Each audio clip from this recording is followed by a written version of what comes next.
Hi అండి. ఇదిగో sweet corn rice చేస్తుందండి.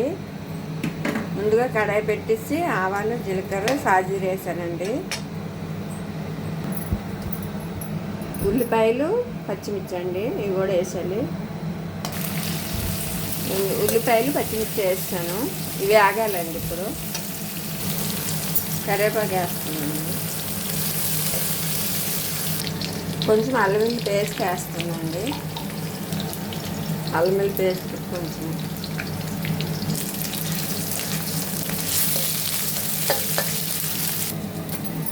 మిల్ మేకర్లు వేసుకోవాలండి. ఇవి ముందుగా వేడి నీళ్ళు కొంచెంసేపు ఉంచాను. ఇవ్వండి,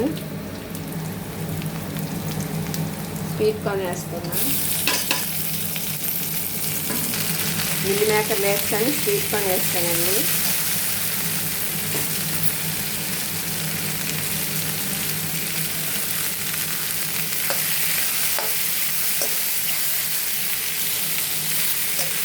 స్వీట్ కార్న్ ముందుగా ఉప్పు వేసి ఉడకబెట్టేసానండి, అలాగైతే తొందరగా అయిపోతుంది.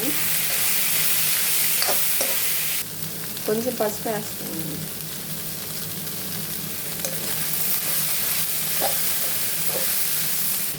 కొంచెం సాల్ట్ వేస్తున్నా. అంటే రైస్లో తర్వాత వేయచ్చు, కానీ ఇప్పుడు ఇదంతా పట్టాలి కదండి, అంతే సాల్ట్ కొంచెం వేసాను. కారం కొంచెం వేస్తున్నా అండి, పచ్చిమిర్చి వేసాను కానీ కొంచెం కారం.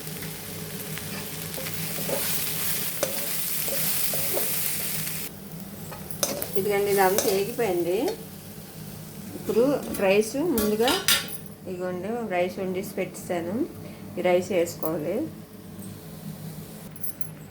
ఇదిగండి, మీకు ఎంత క్వాంటిటీలో కావాలో అంత చేయాలి. ఇగో నేనైతే ఈ రైస్ వేస్తాను. ఇప్పుడు బిర్యానీ మసాలా అండి, ఇది మసాలా కూడా వేసుకోవాలి.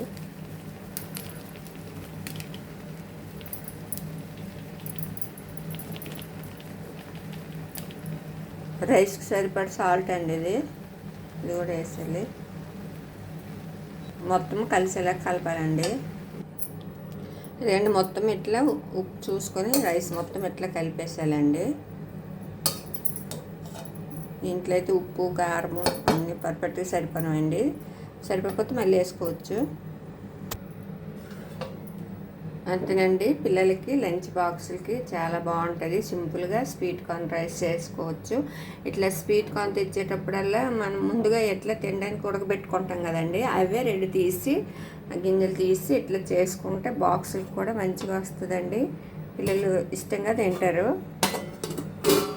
ఇదండి, మా పాపకు బాక్స్ వేస్తాను స్వీట్ కార్న్ రైస్. మీకు కానీ మా వీడియో నచ్చినట్టయితే లైక్ చేయండి, షేర్ చేయండి, ప్లీజ్ సబ్స్క్రైబ్ చేసుకోండి. థ్యాంక్ యూ అండి.